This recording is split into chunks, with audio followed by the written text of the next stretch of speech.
The morning sun filtered through the tall oak trees that lined the quiet street, casting long, gentle shadows across the sidewalk.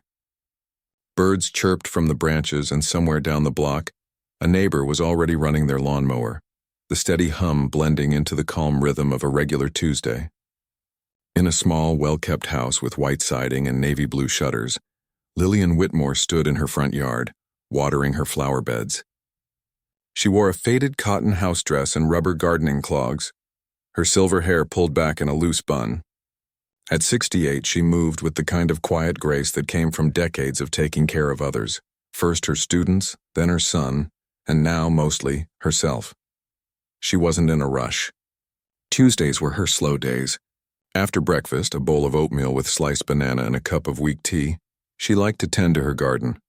It wasn't fancy, just a neat row of marigolds, some lavender, and a few climbing roses that bloomed every summer like clockwork. Gardening gave her peace. It was something she could control in a world that often felt like it was spinning too fast.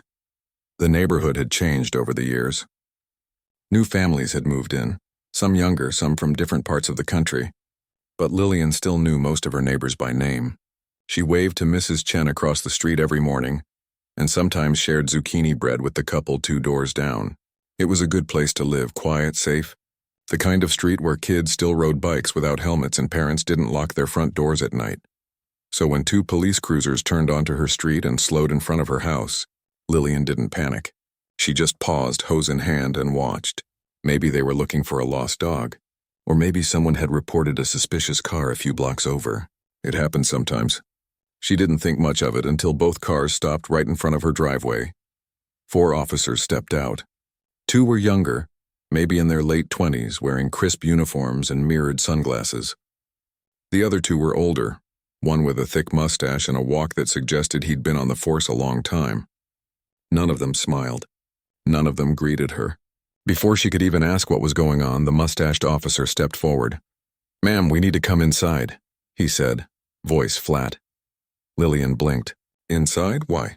"We received a tip that stolen property might be in your residence," he said, already moving toward her porch. "We're going to conduct a search." She took a step back, not out of fear, but out of sheer surprise. "A search? But I haven't done anything wrong." "And you don't have a warrant, do you?" The officer didn't answer. Instead, he held up a hand like he was stopping traffic. "Just open the door, ma'am. This'll go quicker if you cooperate." Her heart started to beat faster, but she kept her voice steady. "I'm happy to cooperate, but I also know my rights. Without a warrant or probable cause, you can't just walk into my home." For a second, no one moved. Then one of the younger officers scoffed under his breath. "She thinks she's a lawyer now." Lillian's cheeks warmed, but she didn't raise her voice. "I'm not a lawyer. I'm a retired school librarian, and I taught civics for 32 years. The mustached officer's jaw tightened. "Look, lady, we don't have time for this.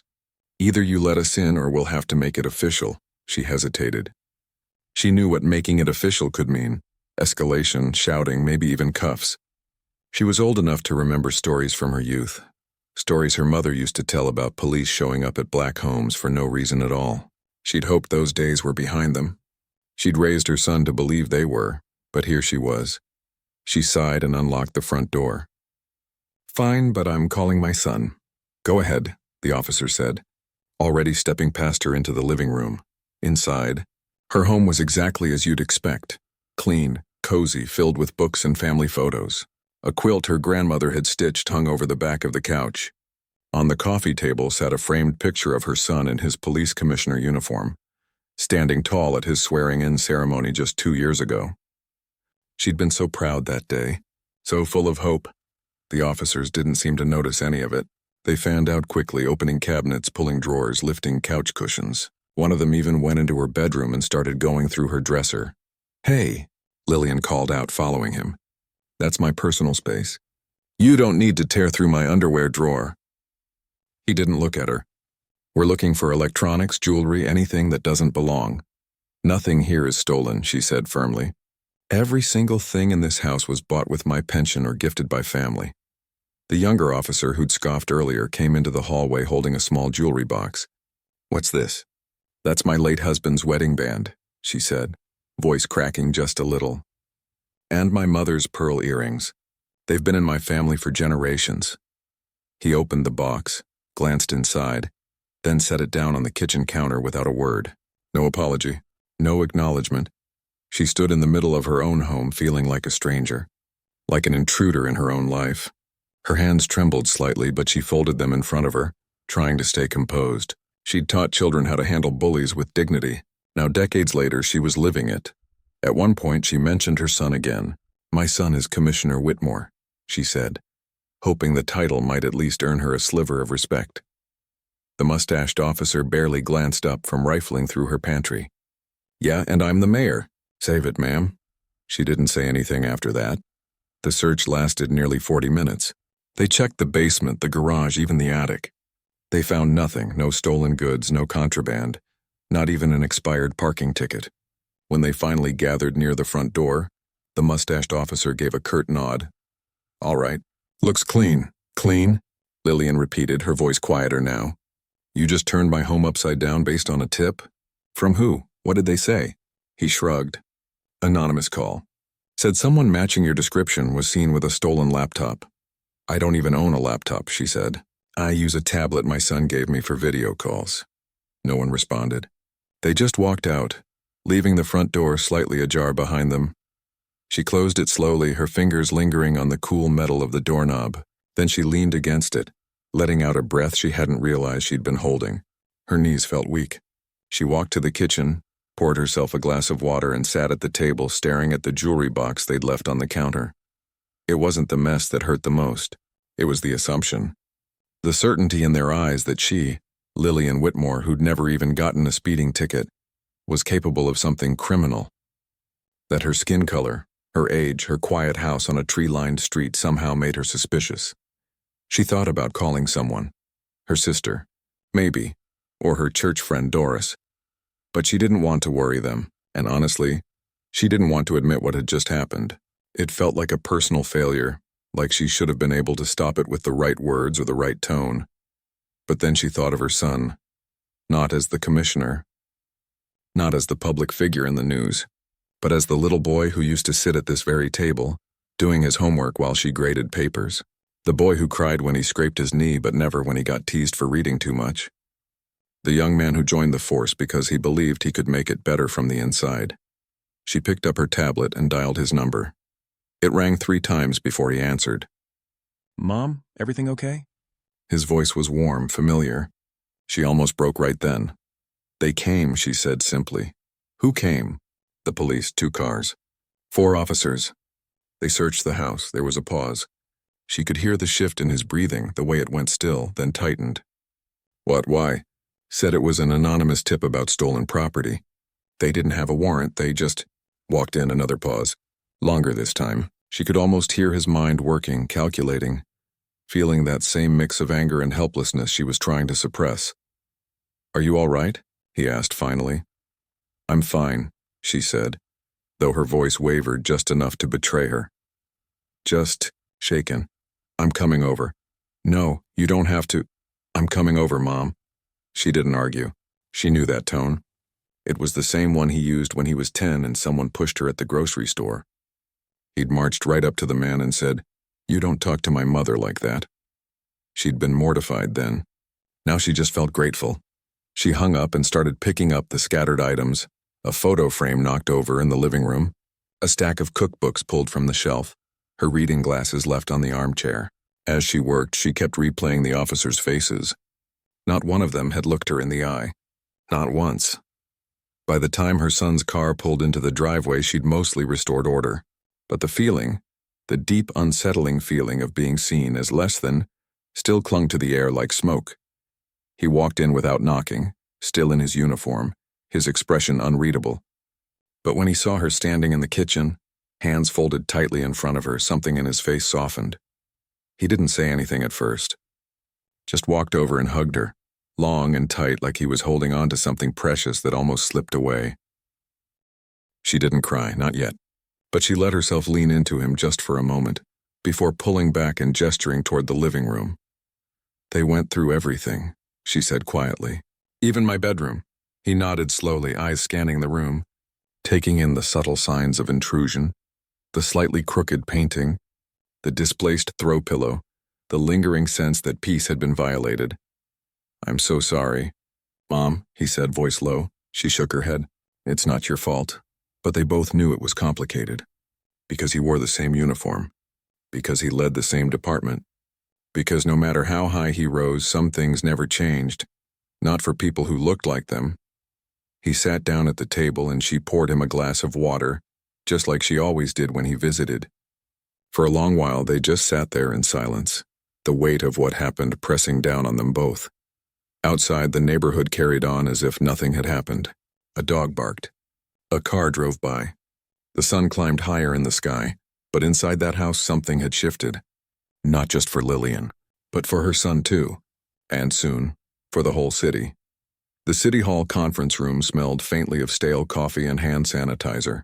Fluorescent lights hummed overhead, casting a flat, unforgiving glow on the long mahogany table where a dozen department heads sat in stiff-backed chairs. Budget season was always tense, but this year felt heavier. Funding cuts loomed, morale was low, and the mayor had just hinted at possible layoffs if overtime wasn't reined in by quarter's end. At the head of the table, Darnell Whitmore listened with his usual calm, nodding occasionally, taking notes in the small leather-bound journal he'd carried since his first day as a rookie officer. He looked every bit the composed leader. Pressed uniform, polished shoes, posture straight but not rigid. Only those who knew him well could spot the subtle signs. The way his thumb tapped once against the table when frustrated, or how his eyes narrowed just slightly when someone spoke without thinking. He was halfway through explaining a proposal to redirect patrol resources to high-need neighborhoods when his phone buzzed in his pocket. He ignored it. Then it buzzed again, and again, 3 times in under a minute. That wasn't like his mother. She never called during work hours unless it was important, like when the water heater burst last winter or when her doctor's appointment got rescheduled.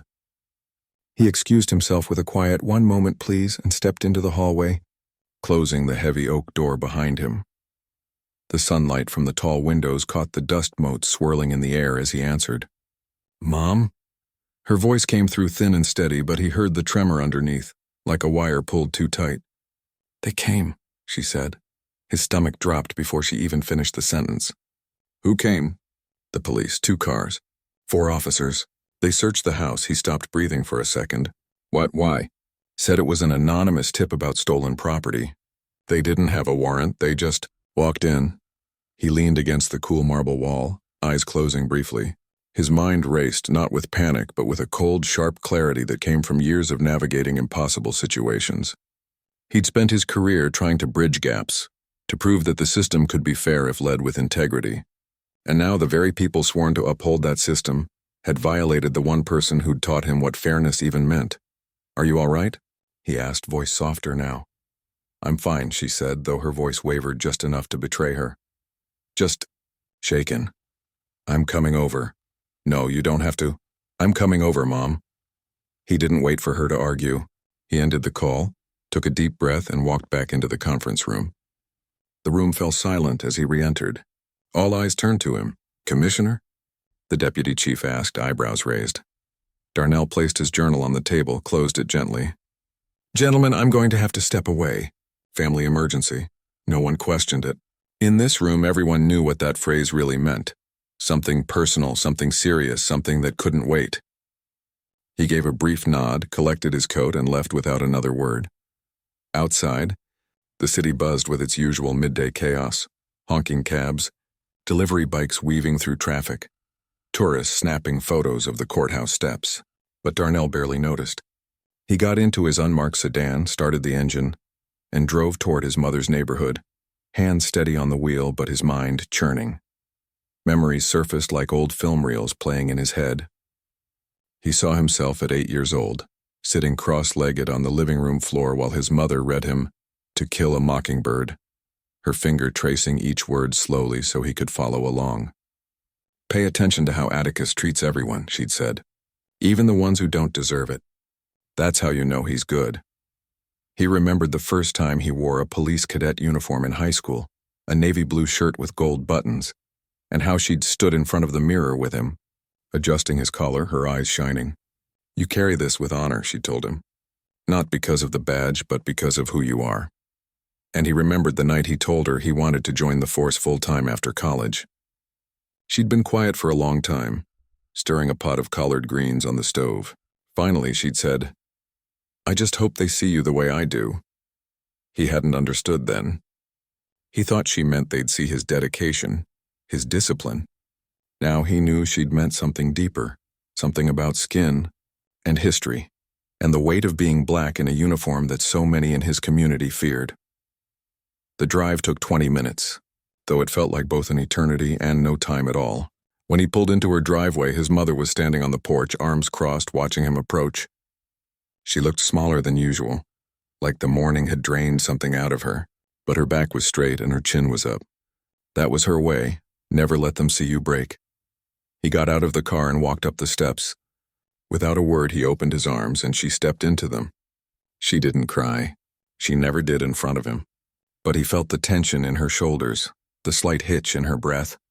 He held her longer than usual, as if trying to absorb the hurt back into himself. When they finally pulled apart, she gestured toward the door. "Come on in." "I made tea." He followed her inside. The house looked mostly as it always did, neat, warm, filled with the quiet dignity she'd cultivated over decades. But he noticed the little things: a photo frame slightly askew on the bookshelf, a drawer in the kitchen not fully closed, the faint scuff marks on the hardwood floor near the hallway. Signs of intrusion, signs that someone had treated this sacred space like a crime scene. She poured him a cup of chamomile tea, the kind she always made when he was stressed, and sat across from him at the small kitchen table. For a while, neither spoke. He let her gather her thoughts. He knew she'd tell it her way in her time. Finally, she began.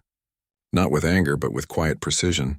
She described how the officers arrived without warning, how they dismissed her questions, how one of them had gone through her underwear drawer like it was nothing. She mentioned how she'd told them who her son was and how they'd laughed it off like it was a joke. "They didn't believe me," she said, stirring her tea slowly. Or maybe they just didn't care. He listened without interrupting, his expression unreadable.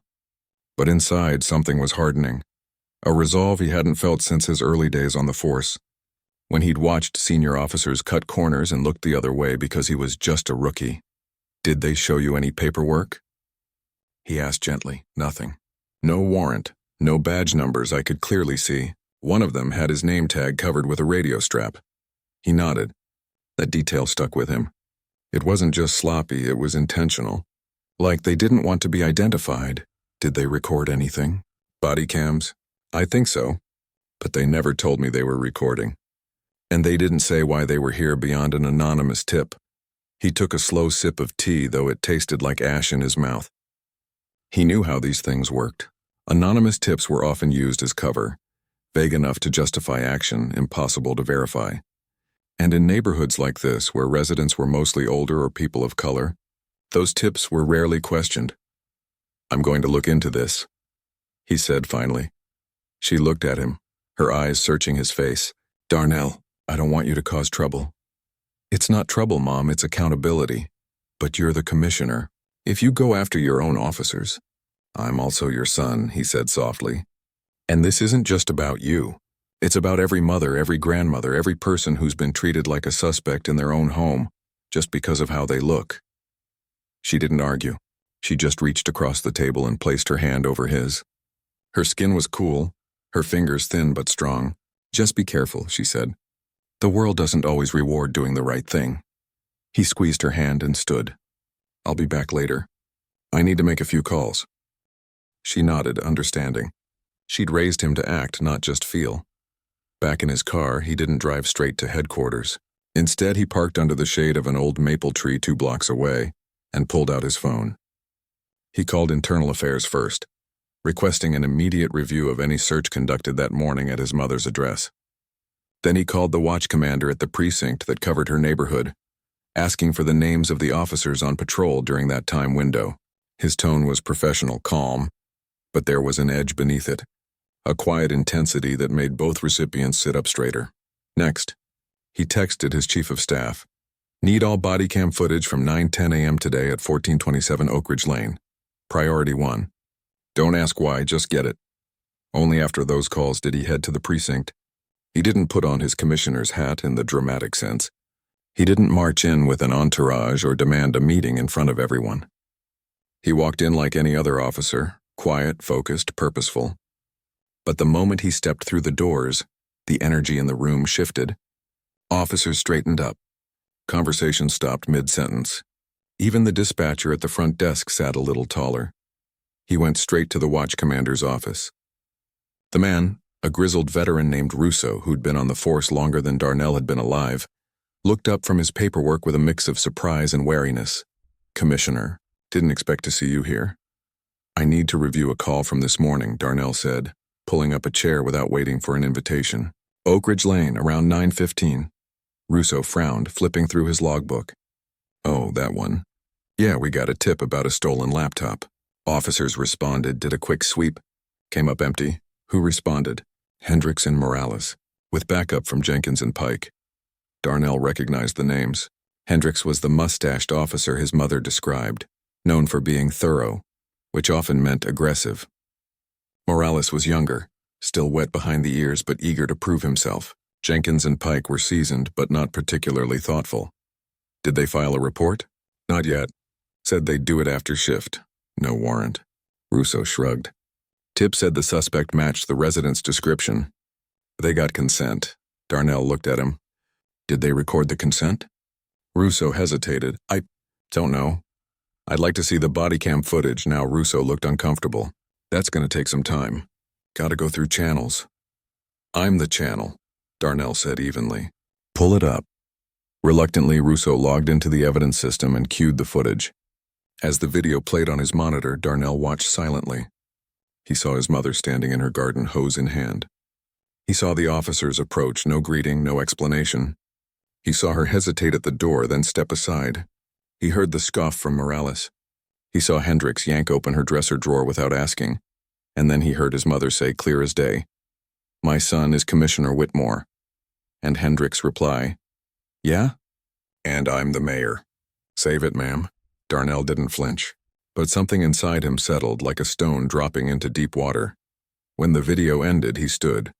"I'll be taking this footage with me, and I expect full incident reports from all 4 officers by end of day." Russo opened his mouth to protest, but Darnell held up a hand.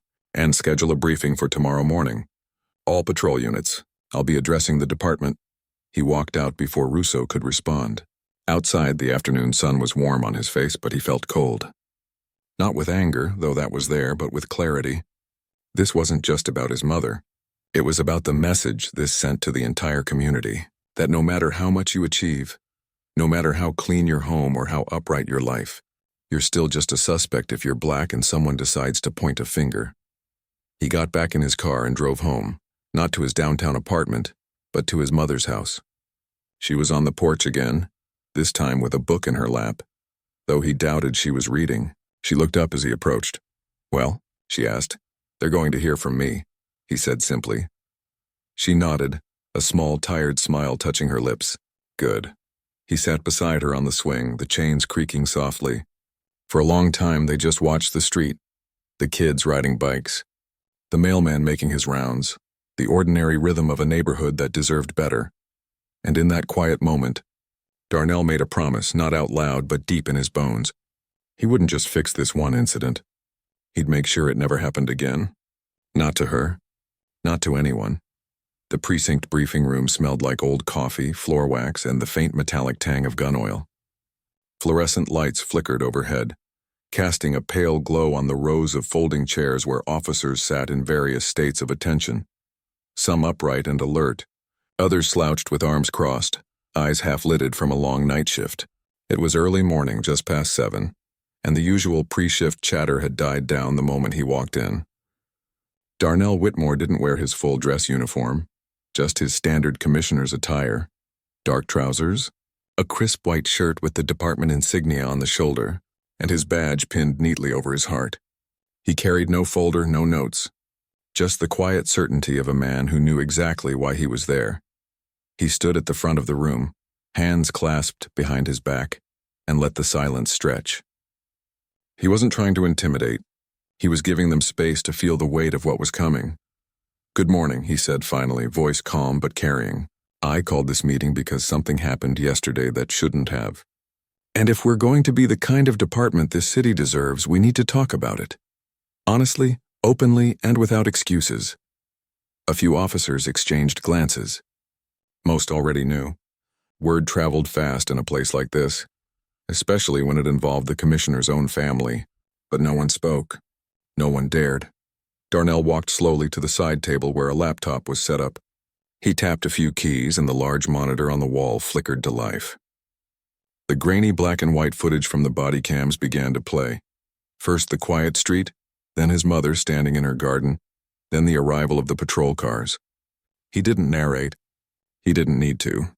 Everyone in the room recognized the uniforms, the voices, the way the officers moved with that casual assumption of authority.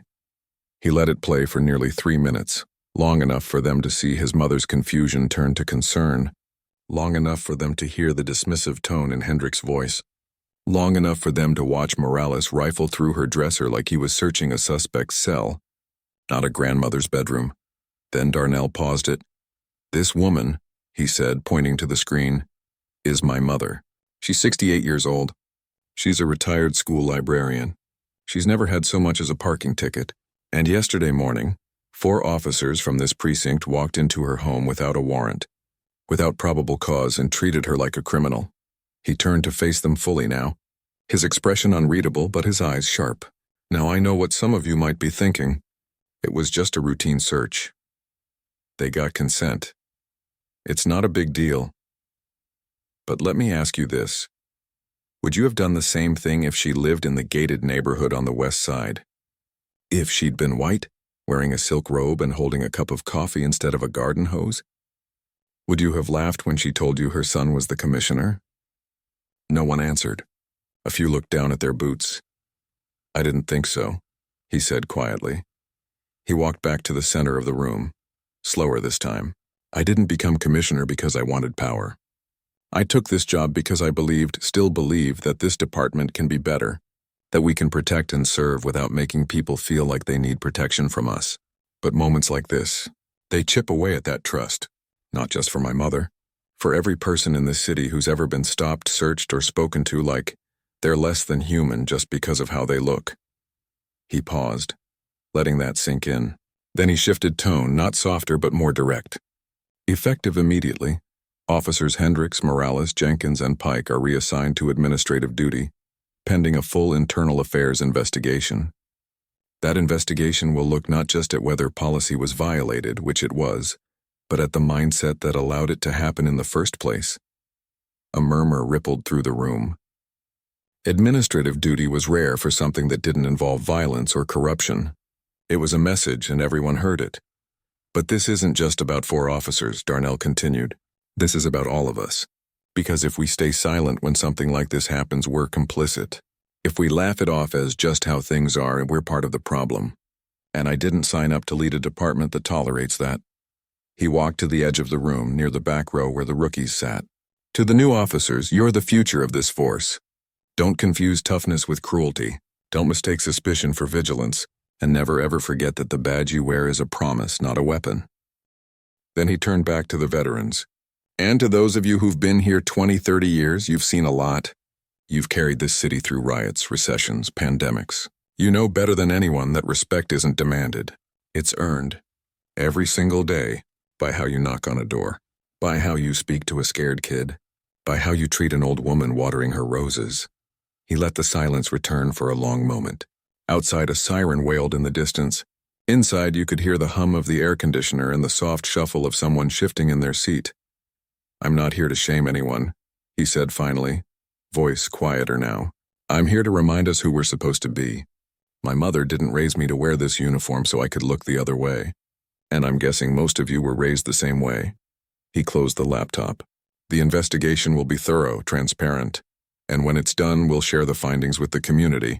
Not because we have to, but because we owe them that honesty." He nodded once. "That's all." He didn't wait for questions. He walked out the same way he came in, calm, deliberate, shoulders back. But as he stepped into the hallway, he felt the weight of what he'd just done settle onto his chest. He'd crossed a line, not in policy, but in culture. And he knew there'd be consequences. Some officers would respect him more. Others would see him as a traitor to the blue. He was prepared for both. Back in his office, his chief of staff was waiting with a steaming cup of black coffee and a stack of messages. "You've got calls from the mayor's office, the police union rep, and 3 local news stations," she said, handing him the coffee. "Also, your mom called. Said she saw the news vans outside the precinct and wanted to make sure you were okay." He smiled faintly. "Tell her I'm fine. And tell the press I'll issue a statement later today." He sat down at his desk, the quiet of the room a stark contrast to the tension of the briefing. He pulled up the body cam footage again, not to rewatch the violation but to see his mother's face. The way she held herself, the dignity in her posture even as they invaded her space. He thought about how she'd never asked him to retaliate, never demanded revenge. She just wanted to be seen. As a person, not a problem. His phone buzzed. A text from an officer he'd worked with early in his career, now a sergeant in the North District. "Saw what you did this morning. Proud of you, brother." Another text, this one anonymous, from a number he didn't recognize. "Hope you sleep well knowing you threw your own under the bus." He deleted it without responding. He'd expected that too. Later that afternoon, he drove back to his mother's house. She was in the kitchen, baking sweet potato pie, the kind she only made when something big had happened. The smell of cinnamon and brown sugar filled the air, warm and familiar. "You didn't have to come back so soon," she said, wiping her hands on her apron. "I wanted to," he replied, leaning against the counter. "How are you holding up?" She gave him a small, knowing smile. "I've lived through worse. But I saw the news." "You didn't have to go that far." "Yes, I did," he said gently. "Because if I don't hold us to the same standard I expect from everyone else, then what's the point?" She nodded, then opened the oven to check the pie. "They're talking about you on the radio," she said casually. "Some people saying you're brave, others saying you're turning your back on your own. And what do you think?" He asked. She turned to him, flour dusting her knuckles. "I think you did what's right. Even when it's hard, especially when it's hard." He walked over and hugged her again, briefly, but with all the gratitude he couldn't put into words. Then he sat at the table while she poured them both glasses of iced tea. They didn't talk about the investigation or the news or the politics of it all. They talked about the neighbor's new puppy, the book club she'd joined, the way the roses were blooming early this year. Normal things, human things. But beneath the surface, something had shifted, not just in the department but between them. She saw him not just as her son but as a man carrying a heavy torch. And he saw her not just as his mother, but as the quiet force who'd shaped his conscience long before he ever pinned on a badge. Later, as he drove back to the city, the sun setting in streaks of orange and purple behind him, he knew this wasn't over. There would be pushback. There would be meetings, hearings, maybe even threats. But for the first time in a long time, he felt clear. Not angry, not defensive, just clear. Because justice wasn't just about catching criminals. It was about protecting the innocent, even when the ones doing the harming wore the same uniform you did. And if standing up for his mother meant standing alone for a while, so be it. He'd been raised better than to do anything less. The story didn't stay inside the precinct walls for long. By Thursday morning, it was everywhere. On local news websites, in community group chats, even scrolling across the bottom of the morning news broadcast. Not because Darnell had called a press conference or released a statement. It spread because someone who'd been there, the rookie officer who'd stood silently near the patrol car while the search happened, couldn't keep quiet. He didn't go to the media directly. He told his cousin, who worked at a neighborhood nonprofit, who then posted a careful, factual summary on social media. Commissioner's mother wrongfully searched by officers. No warrant. No stolen items found. Body cam shows disrespect. From there, it caught fire. People weren't just angry. They were heartbroken. Because this wasn't some far-off scandal in another city. This was their city, their streets, their neighbor.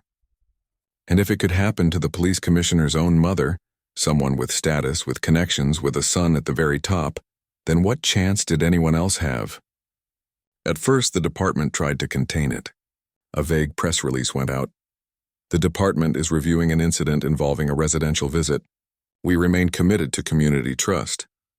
But that only made things worse. People saw right through the corporate language. They wanted honesty, not damage control. Darnell knew he couldn't stay silent. So on Friday evening, he stood in front of City Hall with a small crowd gathered on the steps. Reporters, activists, curious residents, even a few off-duty officers in plain clothes. He didn't read from a script. He just spoke, hands in his pockets, voice steady but warm. "This isn't about me," he said.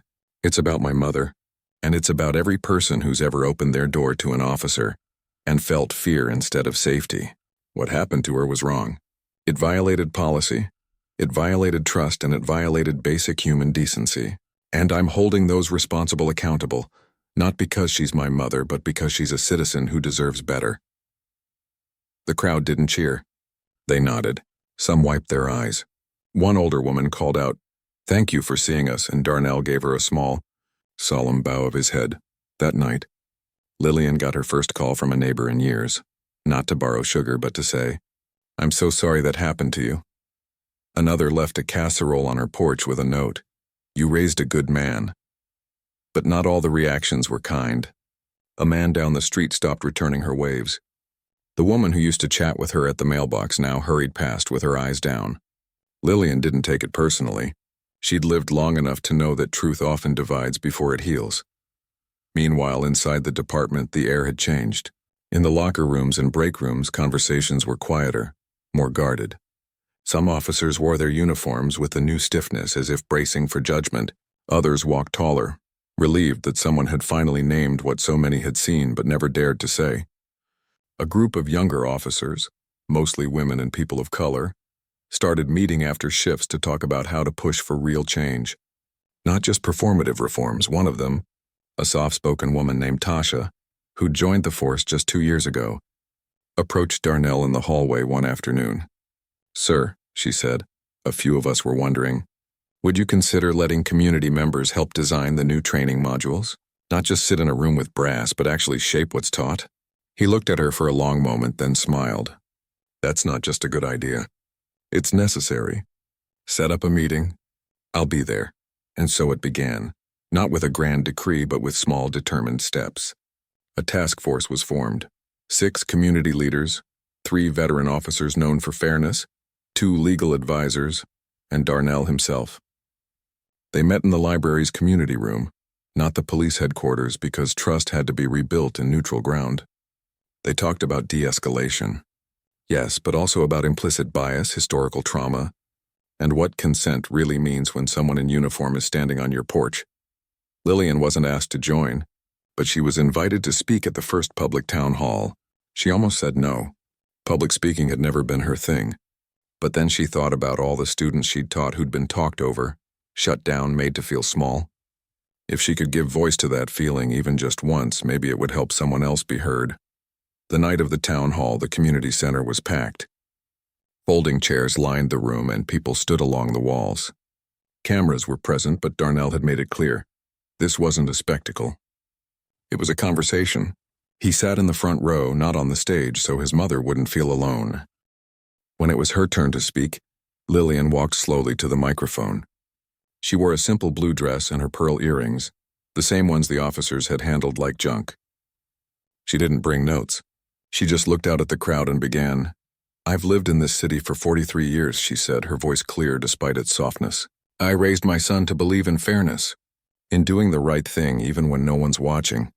And I really believed that if you worked hard, treated people with kindness, and followed the rules, you'd be treated with respect in return." She paused, glancing at her hands. "But last Tuesday I learned that respect isn't guaranteed. It's conditional. And for people who look like me, that condition is never fully met." A hush fell over the room. "I'm not here to shame anyone," she continued. "I know most officers join the force wanting to help. But systems can twist good intentions. And when you assume someone is guilty just because of their skin, their age, or the neighborhood they live in, you're not protecting the community. You're hurting it." She looked toward the back, where several uniformed officers stood along the wall. "My son wears that uniform. He believes in it. But he also believes it can be better. And so do I. Not because I want to tear it down, but because I love this city too much to let it stay broken." When she finished, there was no applause at first. Just silence. Then one person clapped. Then another. Soon the whole room was on its feet, not cheering, but honoring. Darnell didn't stand. He just watched her, his eyes bright, his chest full. Afterward, people lined up to speak with her. An elderly man thanked her for saying what he'd felt but never voiced. A young mother said her son had been stopped 3 times walking home from school, and hearing Lillian's words made her feel less alone. Even one of the officers from the task force approached, eyes red, and said, "I'm sorry, truly." Lillian just nodded and touched his arm. "Then help make sure it doesn't happen again." Back at home that night, she and Darnell sat on the porch again, the city lights twinkling in the distance.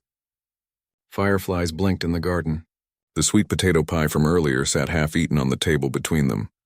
"You were amazing tonight," he said, sipping his tea. "I just told the truth," she replied. "It's not that hard when you've got nothing to hide." He smiled, but his expression grew serious. "This is going to get harder before it gets easier." The union's pushing back. Some council members are calling the investigation a witch hunt. "There are people who think I'm using my mom's pain for political gain." She turned to him, her eyes sharp despite their age. "Then let them think it. You know why you're doing this." "And so do I," he nodded. "I just don't want you to get hurt more than you already have." She reached over and took his hand. "Hurt doesn't come from speaking up, son. It comes from staying quiet when you know something's wrong. I taught you that." He squeezed her hand and looked out at the street, the same street where, just days ago, police cars had rolled up with suspicion in their lights. Now it was quiet, peaceful. A boy rode by on a bike, laughing as his dog chased after him.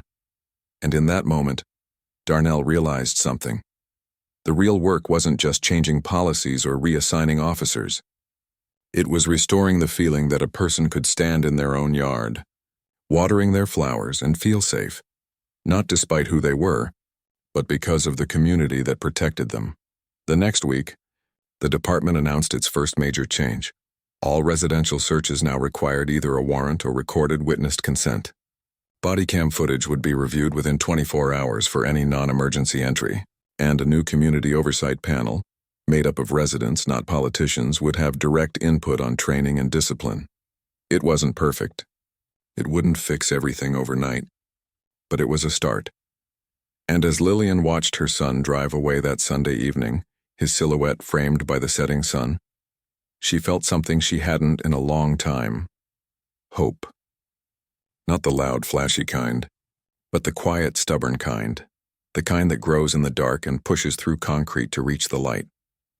Because sometimes justice doesn't arrive with sirens and headlines.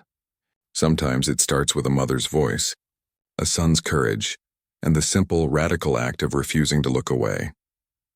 Sunday mornings in Lillian's house always smelled like cinnamon, coffee, and the faintest hint of yesterday's rain, the kind of morning that invited slow movements and quiet thoughts. She'd been up since 6, not because she couldn't sleep, but because her hands liked to be busy.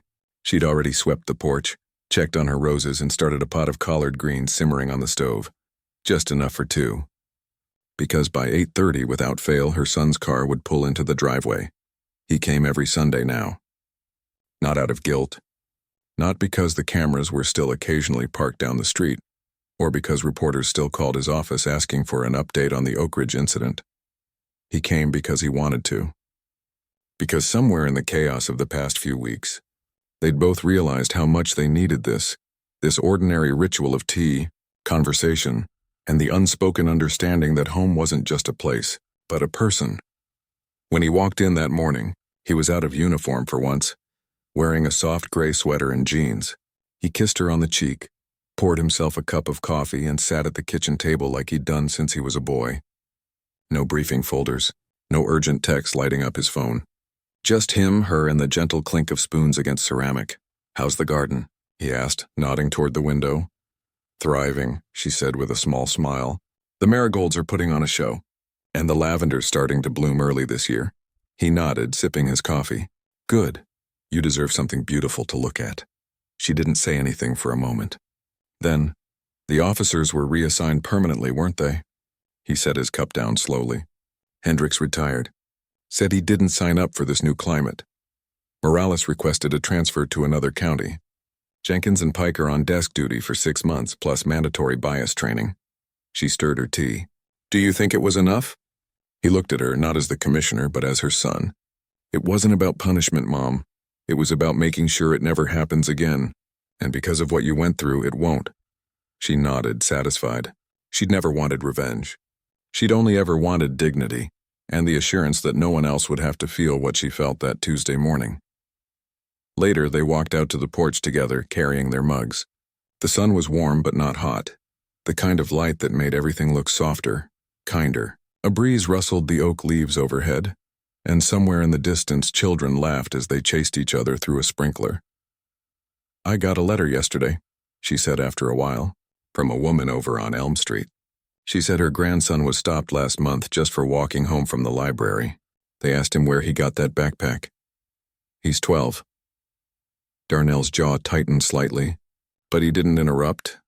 She said after she saw me speak at the town hall, she finally filed a complaint, and for the first time someone from the department actually called her back. He exhaled slowly. "That's why we did it, Mom, not just for you. For her. For him. I know," she said gently. "But I also know it's costing you. I hear the whispers. I see the way some officers look at you now." He shrugged, but there was weariness in it. Leadership isn't about being liked. It's about doing what's right, even when it's lonely. She reached over and placed her hand on his. Her skin was thin, veined with age, but her grip was steady. "You're not alone." "Not ever." They sat in silence for a long time after that, watching the neighborhood wake up. Mrs. Chen across the street was hanging laundry. The young couple 2 doors down was repainting their front steps. A delivery van rolled by, playing soft jazz from its open window. It was just an ordinary Sunday. But it felt like a gift. Because real change, they were learning, didn't always come with fanfare. It came in the small things. Patrol officers now double-checking addresses before knocking. A new policy requiring them to state their purpose clearly and ask permission before stepping onto a porch. Rookie cops being taught to say ma'am and sir not as formality but as respect. Even the way dispatchers answered calls had shifted.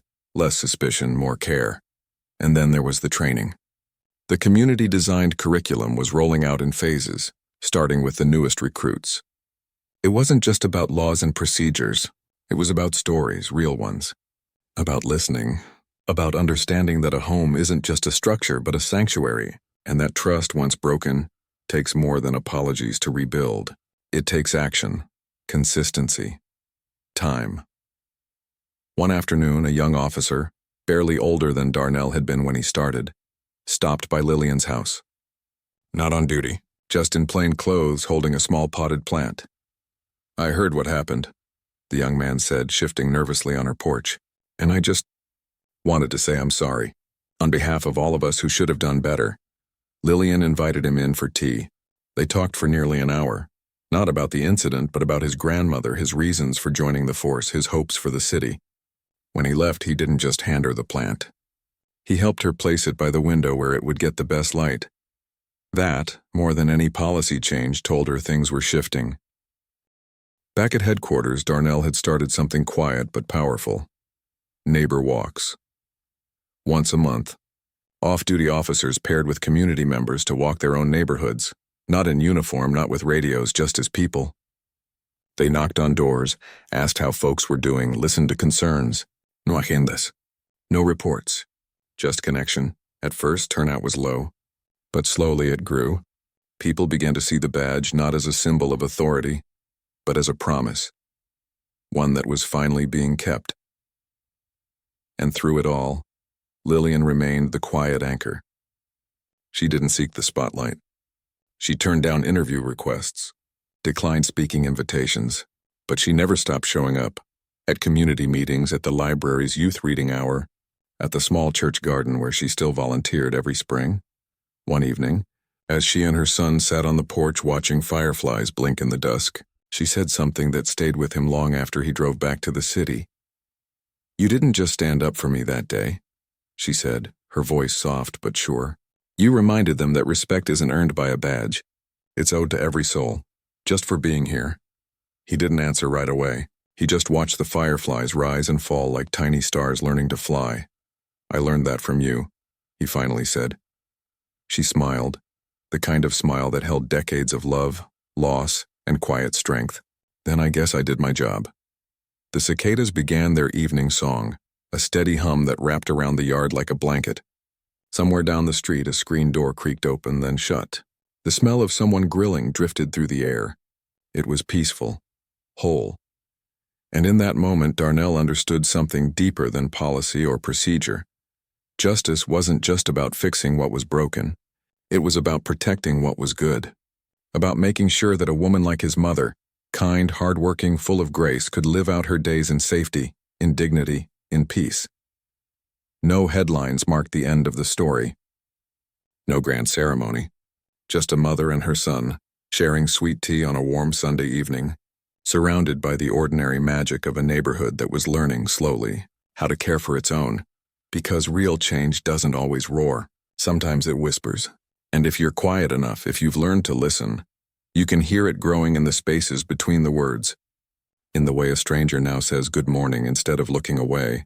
In the way a child can ride a bike down the street without fear. In the way an old woman can water her flowers and know, without a doubt, that she belongs, and that, more than anything, was the legacy they were building, not in stone or statute, but in the quiet, everyday acts of seeing each other, honoring each other, and refusing to let fear win.